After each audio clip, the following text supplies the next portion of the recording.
मैं भारत को भारतीयता की मान्यता के आधार पर फिर से खड़ा करना चाहता हूं, उस काम में लगा हूं। भागवत जी ने कॉलगेट के लिए मना किया है। कॉलगेट था ही नहीं तो लिखा भी नहीं है उन्होंने कहा है कि आप नीम का दातुन करें, और नीम से भी अच्छा एक दातुन उन्होंने बताया, मदार समझते हैं? मदार का एक पेड़ होता है, वो कहते हैं नीम से भी अच्छा है क्योंकि वो और ज्यादा कषाय है और ज्यादा तिक्त। फिर एक है बबूल, फिर एक है अर्जुन की छाल आपने पिया ना, अर्जुन की दातुन भी होती है। तो ऐसे 12 वृक्ष उन्होंने बताए हैं, नीम है, मदार है, अर्जुन है, फिर ये जो होता है ना आम बबूल है, आम है, अमरूद है, ऐसे 12 वृक्षों का उन्होंने वर्णन किया है कि इनकी दातुन ही करना, इसके आगे 13वें वृक्ष की नहीं। और वो डिटेल लिखा है किताब में, आप ले सकते। जब उन्होंने आगे लिखा है वो मैं अभी बता दूं, वो ये कहते हैं कि जीवन में जो ऋतु है, गर्मी है, फिर सर्दी है, फिर बरसात है, 3 तो मुख्य ऋतुएं हैं, फिर इनकी उप ऋतुएं हैं तो 6 हो जाती है, शरद है, शिशिर है, वसंत है। तो मोटा मोटा बता देता हूं, ज्यादा बारीक आपको याद नहीं रहेगा। वो ये कहते हैं कि जब गर्मी का सीजन है, गर्मी माने अप्रैल से शुरू कर लीजिए, उगादी से शुरू कर लीजिए, नहीं तो आप मकर संक्रांति से ही मान लीजिए। तो मकर संक्रांति से लेकर जब तक गर्मी है, माने बारिश नहीं होती, तब तक नीम के दातुन की बात कही उन्होंने।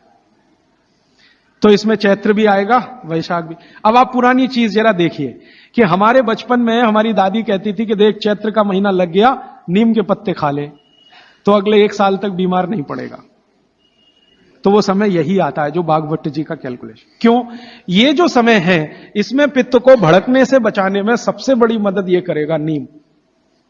तो नीम का दातुन, नहीं तो बबूल का दातुन, नहीं तो मदार का दातुन, लेकिन गर्मियों में सबसे अच्छा नीम है। दूसरा सबसे अच्छा बबूल है गर्मियों में, और सर्दियों के दिन में सबसे अच्छा दातुन है अमरूद के पेड़ का दातुन, सर्दियों में सबसे अच्छा अमरूद के पेड़ का। और अमरूद के जैसा ही एक और पेड़ होता है, जामुन का भी दातुन करने का नियम बताया है, लेकिन पता नहीं आप तोड़ पाएंगे कि नहीं, लेकिन अमरूद का आसानी से मिल जाएगा।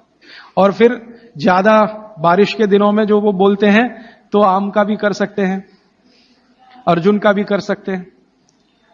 और आप बोलेंगे जी पूरी जिंदगी अगर नीम का ही दातुन करें तो कर सकते हैं, 3 महीने लगातार करके थोड़े दिन छोड़ देना, फिर 3 महीने कर लेना। वो थोड़े दिन छोड़ने का नियम ध्यान रखना। तो फिर आप बोले थोड़े दिन छोड़ दिया तो क्या करें? उस दिन दंत मंजन कर लेना। दंत मंजन के लिए वो ये कहते हैं कि आप जिस एरिया में रह रहे हैं वहां का तेल, और जिस क्षेत्र में रह रहे हैं वहां जो उपलब्ध लवण माने नमक, और जिस क्षेत्र में रह रहे हैं वहां की उपलब्ध हल्दी, ये तीनों मिलाकर आप पाउडर बना के दांत पे घिस सकते हैं। ये बहुत अच्छा दंत मंजन उन्होंने माना। दूसरा दंत मंजन उन्होंने बताया है, गाय के गोबर को सुखाकर जलाएं, उसकी जो राखी है उसमें थोड़ा कपूर मिला दें, थोड़ा सेंधा नमक मिला दें, बहुत अच्छा दंत मंजन। तीसरा वो कहते हैं कि जो त्रिफला चूर्ण, मैंने बार बार आपको बोला त्रिफला चूर्ण है, तो इसको बारीक पीसें। दंत मंजन के लिए बारीक पीसना और खाने के लिए मोटा पीसना। तो बारीक त्रिफला चूर्ण, थोड़ा सेंधा नमक, बस मिला के दांत पे घिसें तो ये दंत मंजन। ऐसे 8-10 तरह के दंत मंजन है, 12 किस्म की दातुन है। तो आप ये जरूर करें। माने टूथपेस्ट बंद करें। अब क्यों करें टूथपेस्ट बंद? भागवत जी और आधुनिक विज्ञान को जरा जोड़ता हूं। आप पित्त के असर में हैं, जान लीजिए। सुबह सोकर उठेंगे तो मुंह में पित्त ही भरा हुआ है, लार जिसको आप कहें। अब ये असर ज्यादा है तो इसको कंट्रोल रखना है आपको, तो इसलिए कहा ये दातुन अच्छी है। लेकिन अगर आप ब्रश कर रहे हैं, पेस्ट कर रहे हैं, तो क्या है उसमें? चीनी है ना, शुगर है। अब वो सैकरीन के रूप में है या किसी भी रूप में शुगर है, और शुगर और पित्त का झगड़ा है। तो सुबह उठते ही अगर आप पेस्ट कर रहे हैं जो मीठा है तो सर्वनाश है।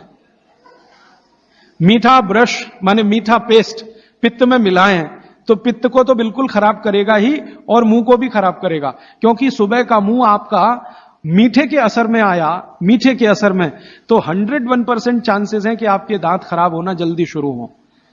और मेरा ऑब्जर्वेशन है कि जो ज्यादा पेस्ट कर रहे हैं उन्हीं के दांतों में कीड़े सबसे ज्यादा लग रहे हैं। कीड़े लगना माने दांत खराब होना। आप बंद करिए, ये अच्छा नहीं है, विज्ञान के हिसाब से बहुत खराब।